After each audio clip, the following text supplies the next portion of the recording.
धार्मिका, पूनम और अनीता 3 बचपन की सहेलियां थीं। उनका गांव शांत और छोटा था, लेकिन पास के गांव रामपुर का मेला पूरे ज़िले में मशहूर था। इस साल मेला ज़्यादा खास था क्योंकि वहां पहली बार रात का जादू तमाशा रखा गया था।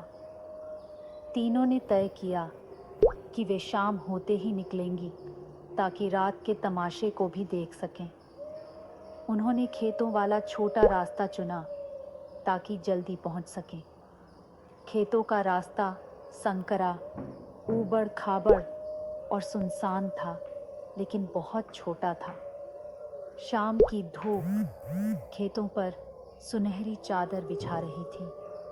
तीनों हंसते मुस्कुराते रास्ते में गाने गाते हुए चल रही थीं। लेकिन जैसे जैसे वे आगे बढ़ीं, हवा में अजीब सी ठंडक और सन्नाटा फैलने लगा। आसपास के पक्षी भी अचानक उड़ गए। पूनम ने कहा, कुछ अजीब सा लग रहा है, हवा में कुछ भारीपन है। धार्मिका ने मजाक उड़ाया, तेरा डर ही भारी है। लेकिन अनीता ने भी महसूस किया कि कुछ तो गड़बड़ है। तभी उन्होंने देखा कि सामने के खेत में एक औरत सफ़ेद साड़ी में खड़ी है। बाल उसके चेहरे पर झूल रहे थे। वह बिल्कुल हिली नहीं, जैसे किसी मूर्ति की तरह खड़ी हो। तीनों सहेलियां रुक गईं और एक दूसरे को देखा। अनीता ने धीरे से कहा, शायद कोई औरत रास्ता भटक गई होगी। लेकिन पूनम ने कहा, रुको, उसके पैर देखो। उन्होंने देखा कि उस औरत के पैर उल्टे थे। वो औरत अचानक जोर से चीखी और खेतों में दौड़ते हुए गायब हो गई। तीनों सहेलियां चिल्ला उठीं और दौड़ने लगीं। लगभग 200 मीटर भागने के बाद वे एक पीपल के पेड़ के पास रुकीं। सांसें तेज चल रही थीं और दिल तेजी से धड़क रहा था। पूनम रोने लगी, वो चुड़ैल थी, हमें मार देगी। धार्मिका ने उन्हें संभाला, शांत हो जाओ, हमें बस मेले तक पहुंचना है। लेकिन अनीता ने देखा कि रास्ता जो सीधा खेतों से होकर जाता था अब घुमावदार हो गया है। वह बोली, हम तो सीधी लाइन में चल रहे थे, ये मोड़ कहाँ से आया? उन्होंने चारों ओर देखा। हर खेत एक जैसा लग रहा था। लगता था जैसे वे एक ही जगह पर बार बार घूम रहे हों। अचानक उन्हें किसी के हंसने की आवाज़ सुनाई दी, वही औरत की जो अभी भागी थी, लेकिन वह कहीं दिखाई नहीं दे रही थी। धार्मिका ने जेब से तुलसी की माला निकाली जो उसकी दादी ने दी थी और धीरे धीरे भगवान का नाम लेने लगी। हवा तेज हो गई, जैसे कोई ताकत उन पर हावी हो रही हो। तभी अनीता जोर से चीख पड़ी, पूनम कहाँ गई? दोनों ने देखा कि पूनम वहीं थी, लेकिन उसकी आंखें सफ़ेद हो चुकी थीं और चेहरा निर्विकार था।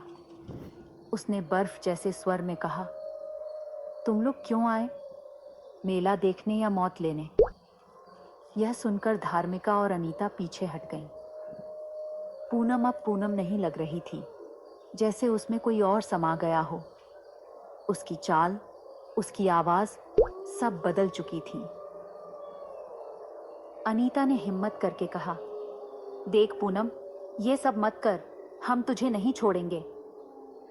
लेकिन पूनम ने जोर से हंसते हुए खेत की ओर इशारा किया, जहां एक औरत खून से सनी साड़ी पहने बैठी थी और कुछ बड़बड़ा रही थी। धार्मिका को महसूस हुआ कि पूनम के शरीर पर जैसे काले धब्बे बनते जा रहे हैं। तभी पूनम अचानक बेहोश होकर गिर गई। चारों ओर एक भयानक सन्नाटा छा गया। धार्मिका और अनीता ने मिलकर पूनम को उठाया और खेत के किनारे बने एक छोटे बोरवेल की दीवार के पास बिठाया। दोनों ने फैसला किया कि अब वापस लौटना ही बेहतर होगा। लेकिन जब वे पीछे मुड़े तो देखा कि रास्ता ही गायब हो गया है। अब हर दिशा खेतों और झाड़ियों से घिरी हुई थी और आसमान एकदम धुंधला हो गया था, जैसे वे किसी और ही दुनिया में फंस गए हों। अचानक खेतों से एक अजीब सी धुन आने लगी। न तो संगीत, न मंत्र, कुछ अजीब, जैसे किसी आत्मा की लोरी। पूनम उठी, लेकिन इस बार उसकी चाल चुड़ैल जैसी थी। वह बिना बोले एक ही दिशा में चलने लगी। धार्मिका और अनीता उसके पीछे चलने लगी। उन्हें डर था कि अगर छोड़ा तो फिर कभी ना मिल पाए। वे एक झाड़ी के पास पहुंचे, जहां जमीन खुद ब खुद कांपने लगी। पूनम जमीन पर बैठ गई और बड़बड़ाने लगी। उन्होंने मुझे जला दिया था, अब मैं भी जलाऊंगी। अनीता ने धार्मिका से कहा, कुछ करना होगा, नहीं तो वो पूनम को ले जाएगी। धार्मिका को दादी की एक बात याद आई, चुड़ैल से बचना है तो उसका नाम जानो। लेकिन नाम कौन बताए? उसी समय हवा में किसी ने फुसफुसाया, मेरा नाम सुरन्या है। अनीता कांप गई। धार्मिका, तूने सुना? धार्मिका ने हाँ में सिर हिलाया। चुड़ैल खुद अपना नाम बता रही थी। शायद आत्मा मुक्त होना चाहती थी। अब उन्हें इस नाम का उपयोग करना था। उन्होंने मिलकर सुरन्या का नाम जोर जोर से पुकारना शुरू किया। हर बार जब वे उसका नाम लेते, हवा में अजीब हलचल होती। पूनम जमीन पर चीखने लगी और उसका शरीर कांपने लगा। चुड़ैल की आवाज़ आई, मुझे जाने दो, मैंने बहुत सहा है। धार्मिका ने जोर से कहा, तू जिस शरीर में है वो मेरी दोस्त का है, उसे छोड़ दे। एक भयानक चीख गूंजी और आसमान से बिजली सी गिरी।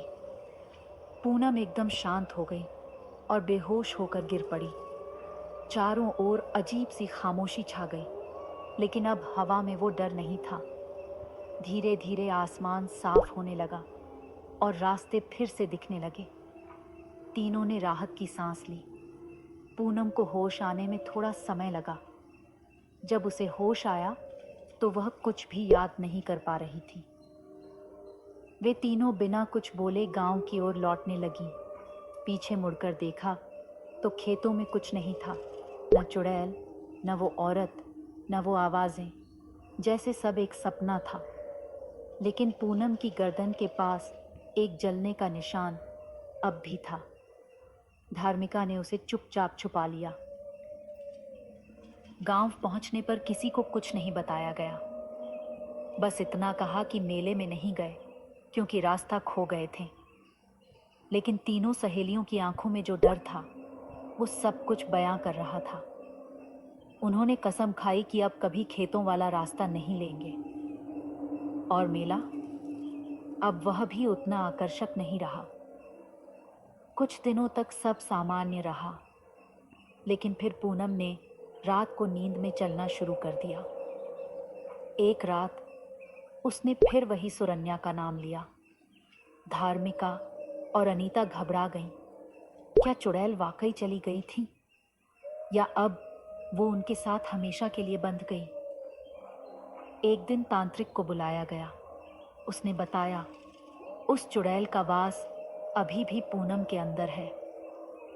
उसे पूरी तरह मुक्त करने के लिए खेतों में आखिरी बार जाकर सुरन्या अंतिम संस्कार करना होगा।